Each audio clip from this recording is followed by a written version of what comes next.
अऊज़ु बिल्लाहि मिनश शैतानिर रजीम। बिस्मिल्लाहिर रहमानिर रहीम।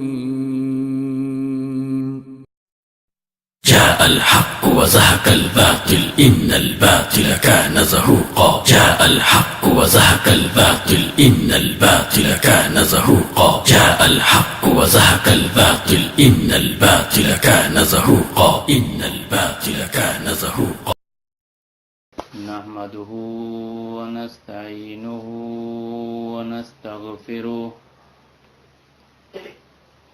ونعوذ بالله من شرور أنفسنا ومن سيئات أعمالنا من يهده الله فلا مضل له ومن يضلله فلا هادي له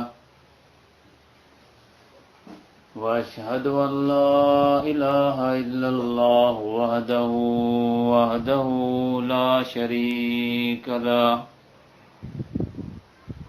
وأشهد أن محمدا عبده ورسوله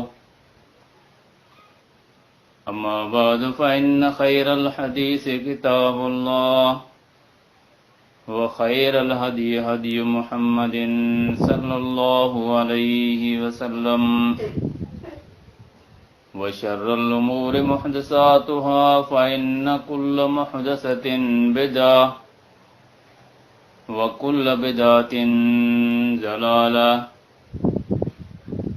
وكل ضلالة في النار. قال الله تبارك وتعالى في الكلام المجيد والفرقان الحميد فأعوذ بالله السميع العليم من الشيطان الرجيم من همزه ونفخه ونفثه. بسم الله الرحمن الرحيم.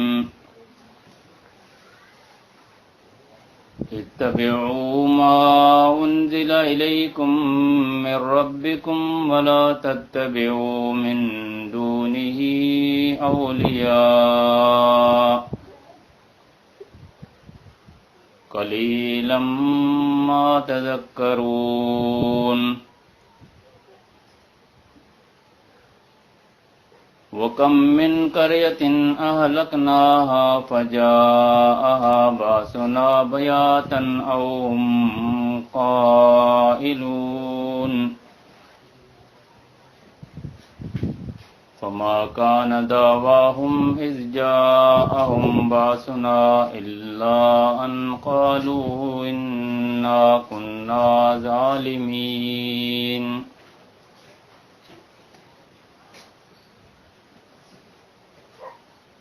وقال النبي صلى الله عليه وآله وسلم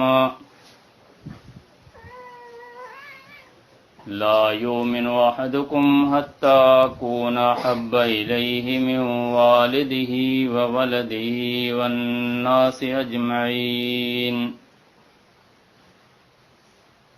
أو كما قال رسول الله صلى الله عليه وسلم.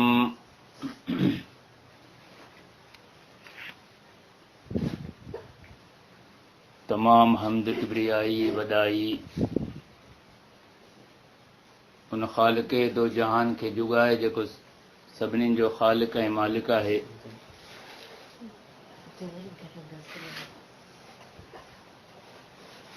उन खां बाद में सलातूं ऐं सलाम उन पाक ऐं मासूम हस्ती जे मथां हुजनि जेका मोहसिन इंसानियत शाफ़े महशर साक़ी कौसर रहमतुल लिल आलमीन सल्लल्लाहु अलैहि वसल्लम जिन जी ज़ात बाबरकात आहिनि.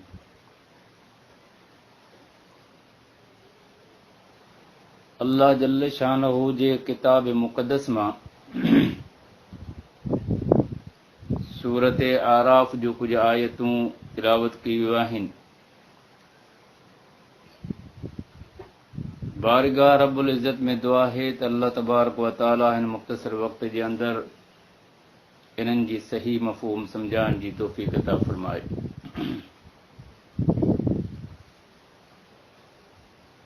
अल्लाह जल्ल शानहू इन्हनि आयात जे अंदरि इंसान ज़ात जी मक़सद हयात खे बयानु फरमायो त रब्बुल आलमीन हिन पूरी काइनात खे बनायो आहे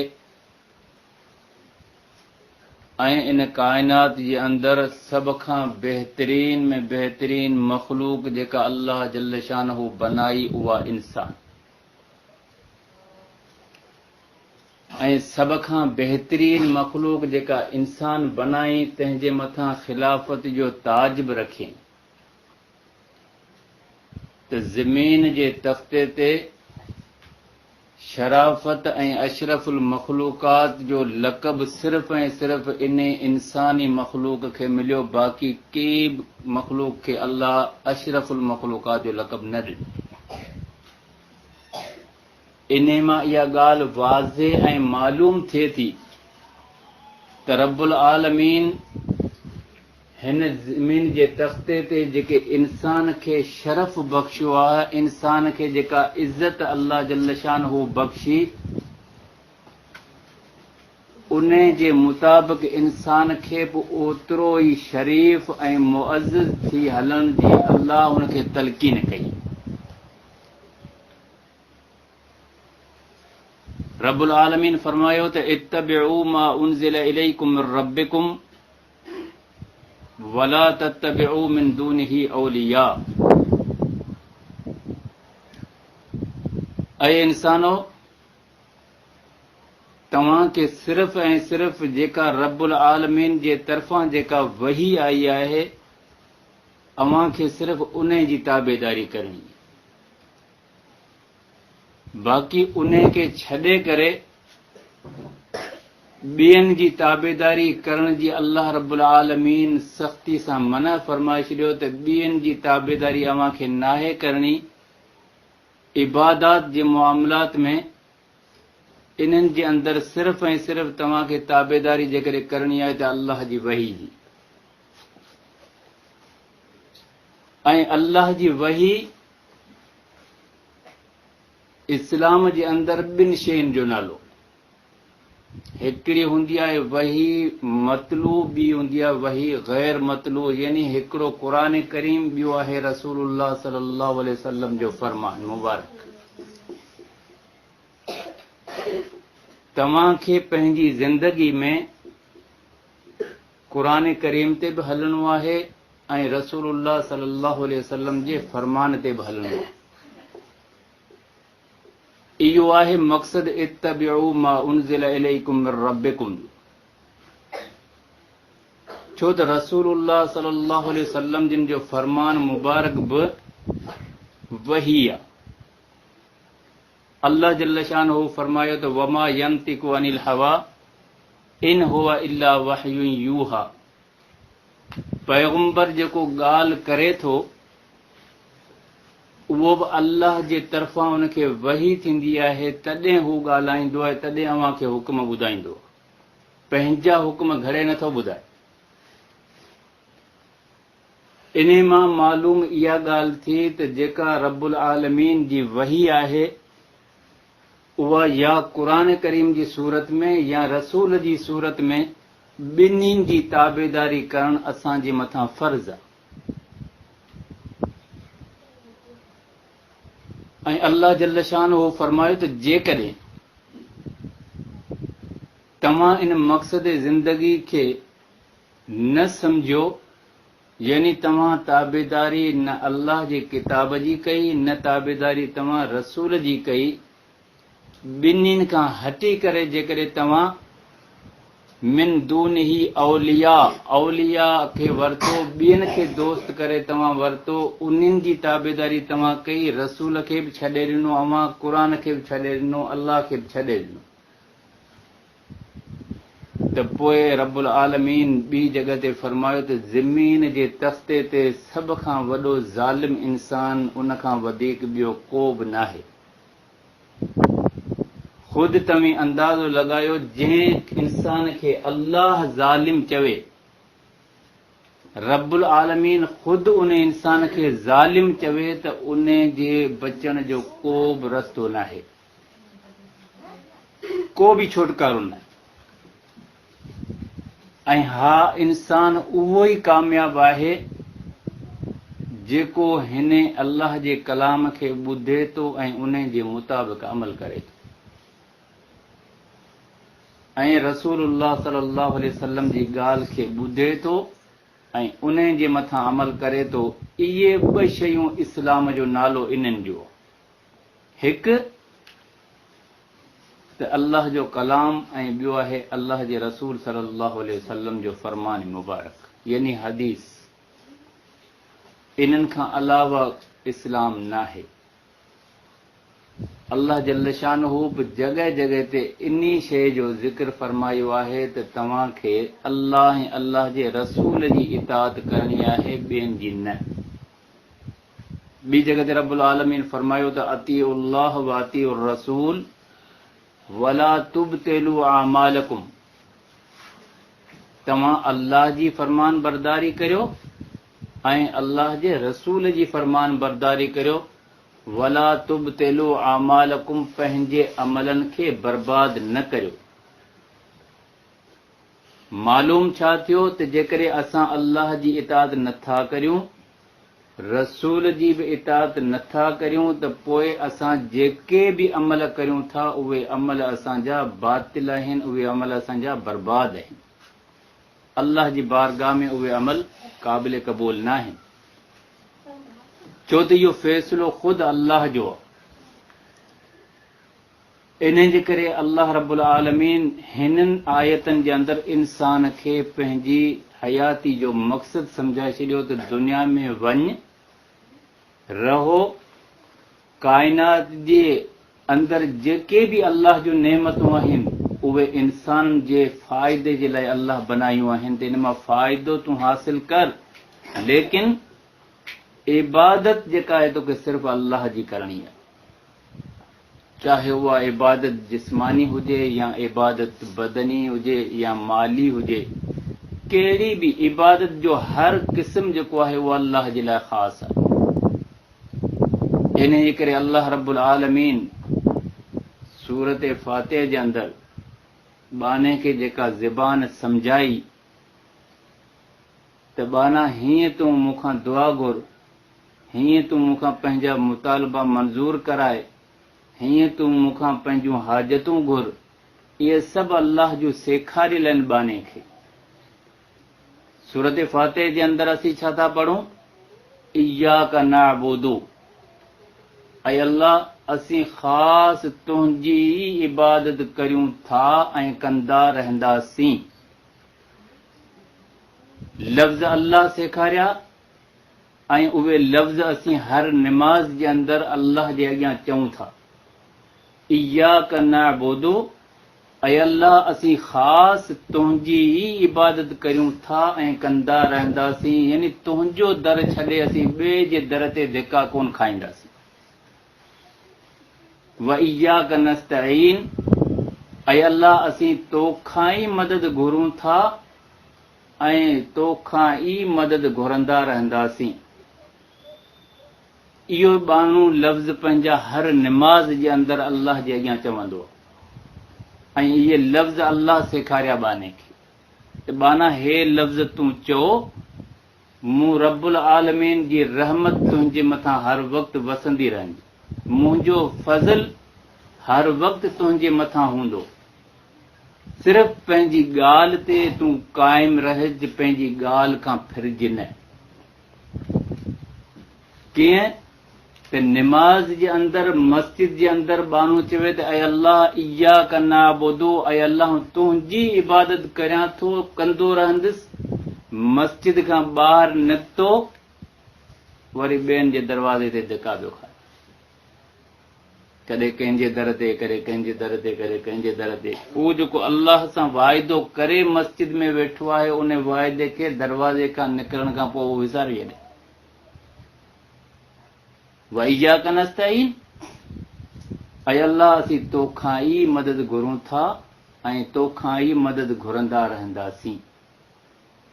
वरी ॿाहिरि निकितो त कॾहिं कंहिंजे अॻियां झोली फैलाए वेठो आहे, कॾहिं कंहिंजे अॻियां झोली फैलाए वेठो आहे। अल्लाह सां ठगी करण वारो ही इंसान कॾहिं बि कामयाब कोन थींदो। उहो इंसान जेको रब्बुल आलमीन सां ठगी करे मस्जिद में अचे त अल्लाह तुंहिंजी इबादत कंदुसि, ॿाहिरि निकिरे त ॿिए जे दरवाज़े ते पेशानी झुकायो वेठो आहे, मस्जिद में अचे त चवे अल्लाह तोखां मदद घुरंदुसि, ॿाहिरि निकिरे त ॿिए जे अॻियां झोली फैलायो बीठो आहे, इहो इंसान कॾहिं बि कामयाब आख़िरत में न थींदो। इन खे क़ुर जी ज़बान में चइबो आहे मुशरिक, यानी अल्लाह सां गॾु ॿिए खे भाईवार करणु। ऐं मुशरिक जे बारे में रब्बुल आलमीन इहो फ़ैसिलो क़ुर में ॿुधाए छॾियो आहे त उन जी बख़्शिश क़यामत जे अंदरि न थींदी। भले छा बि करे विझे, केतिरियूं बि हो नेकियूं खणी अचे मुशरिक, लेकिन क़यामत जे ॾींहुं उन खे उहे नेकियूं कंहिं बि कम में न ईंदी, छो त मुशरिक जो अमल अल्लाह वटि मक़बूल ई न आहे। हा, उहो मुशरिक जेको दुनिया जे अंदरि इन शिरक खां तौबा ताइब थी वियो ऐं ख़ालिस मुवहिद थी वियो, हिकिड़े अल्लाह खे मञण वारो थी वियो, त पोइ अल्लाह तौबा क़बूल करण वारो बि आहे, रहीम बि आहे। लेकिन जेकॾहिं जेसि ताईं उहो मुशरिक आहे ऐं उनजे मथां मौत अची वञे, उहो मुशरिक वञी क़बर में पियो, उन अक़ीदे ते उनजो मौत अची वियो शिरक वारे ते, त अल्लाह उन जे लाइ क़ुर में फरमायो आहे त ला यग़फिरु,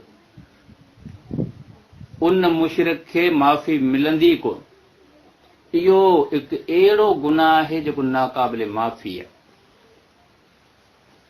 त हिन आयतनि जे अंदरि अल्लाह रब्बुल आलमीन इहो फरमायो त इत्तबिउ मा उनज़िल इलैकुम मिन रब्बिकुम, बाना तव्हां उन जी ताबेदारी करियो जेका तव्हांजे पालनहार जे तरफ़ां वही आई आहे। वला तत्तबिउ मिन दूनिही औलिया, इन खे छॾे करे ॿियनि जी ताबेदारी न करियो, यानी इन वही खे छॾे जेकॾहिं तव्हां ॿियनि जी ताबेदारी कई, ॿियनि जे पुठियां लॻा, त तव्हांजा ॿई जहान तबाह आहिनि, दुनिया वारो बि तबाह आहे ऐं आख़िरत वारो जहान बि तव्हांजो तबाह आहे। इहो आहे क़ुर करीम जो फ़ैसिलो। पर अल्लाह रब्बुल आलमीन उहे माण्हू जेके हींअर ॿुधनि बि था, वाइज़ बि ॿुधनि था, तकरीरूं बि ॿुधनि था, दर्स बि ॿुधनि था, लेकिन हिकिड़े कन मां ॿुधी ॿिए कन मां कढी था छॾनि, उन्हनि जे बारे में क़ुर करीम सूरह मुल्क जे अंदरि उते फरमायो त जंहिं वक़्त में उहे जहन्नम जे अंदरि वेंदा, उते जहन्नम जो दारोगो हुननि खां पुछंदो त अलम यातिकुम नज़ीर, ॿुधायो ख़बर त छा तव्हां हिन जहन्नम तव्हांजे मथां वाजिब छो थी आहे, जहन्नमी छाजे करे थिया, छा अव्हां वटि को अहिड़ो डेॼारण वारो कोन आयो हो, अव्हां खे ॿुधाइण वारो कोन आयो हो जेको अव्हां खे सम्झाए अची। त अल्लाह जो हुक्म ही आहे, रसूलुल्लाह सल्लल्लाहु अलैहि वसल्लम जो फरमान ही आहे, को अव्हां वटि कोन आयो? कालू भला, हो चवंदा हा बराबरि असां वटि आया, वाइज़ बि कंदा हुआ, नसीहतूं बि कंदा हुआ, दर्स बि ॾींदा हुआ, सभु ॻाल्हियूं ॿुधंदा हुआसीं, पर फ़क़त ज़बना, असां उनखे जेको आहे सो कूड़ो सम्झंदासीं, ते वाह बीहनि, हीअं फिरल आहिनि, अल्लाह जे रसूल जे गुस्ताख़ आहिनि, वलियुनि जा दुश्मन आहिनि, कई ॻाल्हियूं असीं उन्हनि जे ख़िलाफ़ ॻाल्हाईंदा हुआसीं। फ़क़त ज़बना वकुलना मा नज़ल अल्लाहु मिन शै, ऐं उन वक़्त में असीं चवंदा हुआसीं त हे जेके ॻाल्हियूं कनि पिया, इहे अल्लाह जूं ॻाल्हियूं ई कोन्हे, पंहिंजूं ठाहे असांखे पिया ॿुधाइनि। फ़क़त ज़बना, असीं उन्हनि खे कूड़ो सम्झंदा हुआसीं, ते फिरलनि मतां इन्हनि जी ॻाल्हियुनि ते लॻो, ऐं नतीजो छा थियो? अॼु असीं इहो अखियुनि सां ॾिसूं पिया त वाकई उहे सही हुआ, असीं ग़लति हुआसीं। इहो आहे क़ुर करीम जो फ़ैसिलो जेको पछाड़ी में ज़ाहिर थींदो, जेको हींअर दुनिया में केरु नथो मञे त इहे जेके आहिनि ॻाल्हियूं हिननि जूं पंहिंजूं ठाहियलूं आहिनि ऐं इहे ॻाल्हियूं क़ुर जूं न आहिनि। इहो किसो क़ुर अॻु में दुनिया में ई ॿुधाए छॾियो आहे अव्हांखे त पछाड़ी में हे जॾहिं जहन्नम में पवंदा तॾहिं हे ॻाल्हियूं कंदा। लेकिन अल्लाह जल शान हू फरमायो त बाना ही किताब मूं तोखे ॾिनो आहे दुनिया जे अंदरि, सोचे सम्झी वठ। ज़िंदगी तोखे थोरड़ी मूं ॾिनी आहे, बिल्कुलु थोरड़ी। छो त जंहिं वक़्त में हिन दुनिया मां वेंदे हले पोइ उते जेकॾहिं तोखां पुछा थींदी त घणो वक़्तु दुनिया में तूं रहे त तूं चवंदे लबिस तो यौमन औ बाद यौम। दुनिया में तव्हां हिकिड़ो ॾींहुं रहियोसि, काल्ह अधु ॾींहुं रहियोसि, का ख़बर कोन्हे, एतिरो वक़्तु रहियोसि। भले तूं हुते 80 साल गुज़ारे वञ, 100 साल गुज़ारे वञ, तुंहिंजी उमिरि 90 साल थी वञे, पोइ तुंहिंजे मथां मौत अचे, लेकिन ख़्वाब वांगुरु इहा ज़िंदगी गुज़री वेंदी, ख़बर ई तोखे कोन पवंदी तेसीं मलाइक मौत जो तुंहिंजे मथां अची बीहरंदो, पोइ हाय हाय जा हथ हणण मां को बि फ़ाइदो न आहे।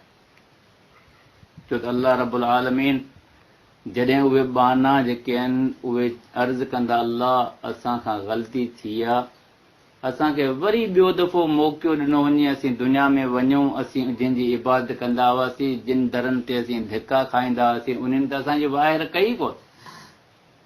जिन खे असीं जिन जे मथां असांजो कामिल ईमान हो त साईं छॾाईंदो असांखे, इहो पीर इहो मुर्शिद असांजो इहो ई असांखे जन्नत में वठी वेंदो, उन जे मथे असांखे पूरो यकीन हो, अॼु उहा त कढी वियो असां। अल्लाह अॼु सिर्फ़ु तूं अकेलो ई बादशाह आहीं, सभु ख़तम थी विया। हाणे असांखे वरी मोहलत ॾे त असीं दुनिया में वञूं, इन्हनि पीरनि खे पुछंदासीं बि कोन। जेको क़ुर ॾींदे उन ते अमल कंदासीं, जेको रसूल मोकिलींदे उन जो चयो कंदासीं। असां तौबा कईसीं, कॾहिं बि ॾींदा मोह ई कोन कंदासीं, रुॻो हिकिड़ो दफ़ो असांखे मोहलत ॾे।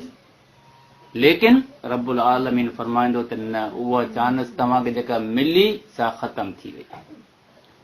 छो त क़ुर में मूं हर शइ उहा ज़िक्र करे छॾी हुई जेका क़यामत में वाक़िअ थियण वारी आहे। क़यामत जो मंज़र एतिरो अजीब हूंदो, एतिरो हैबतनाक हूंदो, जो अल्लाह जा बरगुज़ीदा जेके बाना आहिनि, अल्लाह जा नेक बाना सभ खां वधीक आहिनि पैगंबर रसूल, जिन खे अल्लाह चूंडे हिन दुनिया ते मोकिले थो त वञी उम्मत खे सम्झायो वञे त जहन्नम खां बचो, एॾा जन्नत जा हक़दार ऐं वारस थी वञो। इहो आहे रसूल जो कमु। सभ खां वधीक जेकॾहिं अल्लाह खे प्यारो आहे त उहो रसूल आहे या पैगंबर आहे। लेकिन सभिनीनि पैगंबरनि मां बि वधीक जेको इन्हनि जो सरदार आहे उहो असांजो पैगंबर हज़रत मोहम्मद मुस्तफ़ा सल्लल्लाहु अलैहि वसल्लम, जिन जी ज़ात मुबारक। उहो त फरमाए त क़यामत जे ॾींहुं अल्लाह जी ज़ात एतिरी त जलाल ऐं कावड़ में हूंदी जो केर बि ॻाल्हाए कोन सघंदो, केर जुर्रत ई कोन कंदो अल्लाह जे साम्हूं ॻाल्हाइण जी। एॾी अल्लाह जी ज़ात हैबतनाक ऐं उन टाइम में जलाल में, कावड़ में, गुस्से में, उनजो गुस्सो केरु बर्दाश्त ई कोन करे सघंदो। डपु थींदो पिए उन्हनि खे बि जेके अल्लाह जा बरगुज़ीदा बाना हूंदा। ऐं उन टाइम ते आम जेको उम्मती आहे, आम इंसान आहे, उनखे कहिड़ी मजाल आहे जेको अल्लाह जे साम्हूं बि ॻाल्हाए, जेके हर पैगंबर बि ॻाल्हाए नथा सघनि। ऐं असीं रखियो वेठा आहियूं हिननि जे मथां त साईं छॾाईंदो, हू छॾाईंदो, हू छॾाईंदो। न,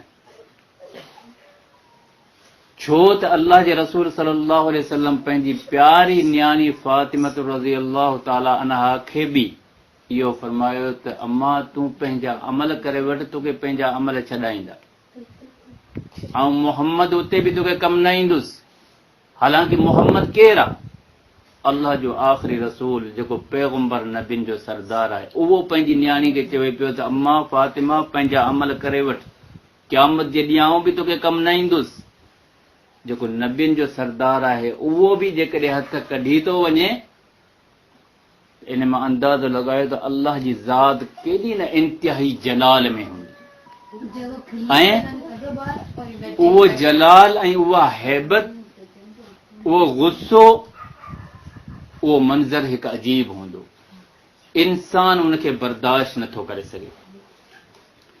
इन जे करे अल्लाह रब्बुल आलमीन हिकु ॿी जॻह ते फरमायो त वल वज़नु यौमइज़िनिल हक़ फमन सकुलत मवाज़ीनुहु फउलाइका हुमुल मुफ़्लिहून। इहो ई हिकिड़ो ॾींहुं हूंदो जंहिंजे अंदरि जंहिंजा वज़न ॻरा थी विया, उलाइका हुमुल मुफ़्लिहून, उहो इंसान कामयाब आहे। वमन ख़फ़त मवाज़ीनुहु फउलाइका الذين خسروا انفسهم بما كانوا بآياتنا يظلمون। पोइ जंहिंजा वज़न घटि थी वियो ऐं उन जूं नेकियूं घटि थी वयूं, गुनाह उन जा वधी विया, त उन जहिड़ो माण्हू खसारे ऐं टोटे में ॿियो को आहे ई कोन। छाजे करे त हू अल्लाह जी आयतनि जो इनकार करे वेठो, अल्लाह जी आयतनि खे हुन सम्झियो ई कोन, ॿुधो ई कोन, ॿुधंदो त हो लेकिन हू उन ते गौर कोन कंदो। इहो आहे अल्लाह जो अज़ाब जो क़यामत जे ॾींहुं जॾहिं अल्लाह वज़न जी तौर कंदो, अमलनि जी तौर कंदो, वज़न कंदो, उन टाइम ते माण्हू खे ख़बर पवंदी त अॼु आउं कामयाब आहियां या नाकाम आहियां। ऐं कामयाबी नाकामी जेका आहे उन जो मदार आहे हिन किताब जे मथां, अल्लाह जो क़ुरान ऐं रसूलुल्लाह सल्लल्लाहु अलैहि वसल्लम जो फरमान। इन जे करे इहा आयत अल्लाह रब्बुल आलमीन जी मूं पढ़ी तव्हांखे ॿुधाए त इत्तबिउ मा उनज़िल इलैकुम मिन रब्बिकुम वला तत्तबिउ मिन दूनिही औलिया। बाना तव्हीं अल्लाह जी वही जी इत्तिबा करियो। ताबेदारी अव्हांखे करणी आहे त अल्लाह जी वही जी करियो, छॾे ॾियो ॿियनि शयुनि खे। कहिड़ियूं बि शयूं हुजनि सभिनीनि मां हथ कढी छॾियो, इबादत जे मुआमले में अल्लाह जे रसूल सल्लल्लाहु अलैहि वसल्लम जी ताबेदारी करियो। हर शइ जे अंदरि दुनिया में जेका बि शइ तव्हांजे साम्हूं अचे थी, मुआमलात हुजनि, इबादात हुजनि, मुआशिरात हुजनि, के जेके बि शयूं आहिनि, सभ जे अंदरि अल्लाह जे रसूल सल्लल्लाहु अलैहि वसल्लम जी ताबेदारी ऐं अल्लाह जी ताबेदारी, इहो ई असांजो छोटकार जो मदार आहे। जेकॾहिं असीं छोटकारो चाहियूं था त असांजे छोटकार जो सर्टिफिकेट सिर्फ़ु इहो आहे त अतीउल्लाह व अतीउर रसूल, अल्लाह जी फरमान बरदारी ऐं रसूल जी फरमान बरदारी। बाक़ी कंहिंजी बि फरमान बरदारी में असांखे न जन्नत मिली सघे थी, न असीं जहन्नम खां बची सघूं था। जेकॾहिं असांखे जहन्नम खां बचणो आहे त सिर्फ़ु इन फार्मूले जे मथां असांखे अमल करणो पवंदो। इहो ई असांजी मक़सद ज़िंदगी आहे जेको अल्लाह जल शानो असांखे ॾेई करे हिन दुनिया ते मोकिलियो। ऐं रब्बुल आलमीन खां दुआ आहे त अल्लाह जल शानो असांखे क़ुरान करीम जे मुताबिक़ ज़िंदगी गुज़ारण जी तौफ़ीक़ अता फरमाए ऐं रसूलुल्लाह सल्लल्लाहु अलैहि वसल्लम जे फरमान जे मुताबिक़ असांखे ज़िंदगी गुज़ारण जी तौफ़ीक़ अता फरमाए। वमा अलैना इल्लल बलागुल मुबीन।